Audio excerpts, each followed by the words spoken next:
বিতর্ক ওঠায় সাবেক প্রধানমন্ত্রী শেখ হাসিনার পক্ষে রাষ্ট্রনিযুক্ত আইনজীবী আমিনুল গনি টিটুকে সরিয়ে দিলেন আন্তর্জাতিক অপরাধ ট্রাইব্যুনাল। আদালত অবমাননার মামলায় শেখ হাসিনার পক্ষে ট্রাইব্যুনালে উপস্থিত হন তিনি।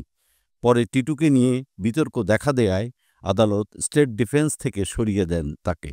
নতুন স্টেট ডিফেন্স হিসেবে আমির হোসেনকে নিয়োগ দেয়া হয়েছে। বুধবার ২৫শে জুন ট্রাইব্যুনালের চেয়ারম্যান বিচারপতি মোহাম্মদ গোলাম মর্তুজা মজুমদারের নেতৃত্বাধীন ৩ সদস্যের বেঞ্চ এ সিদ্ধান্ত নেন।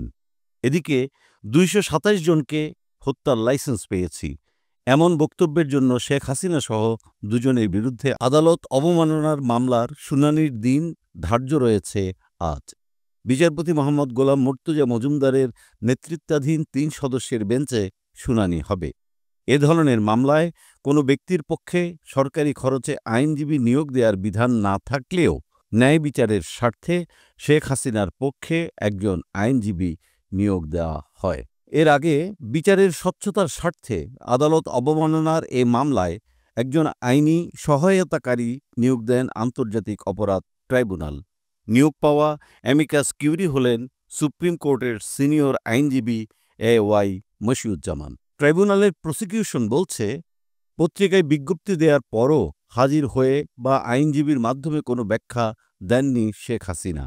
এখন আইন অনুযায়ী এই দুজনের সাজা দিতে পারবে ট্রাইব্যুনাল।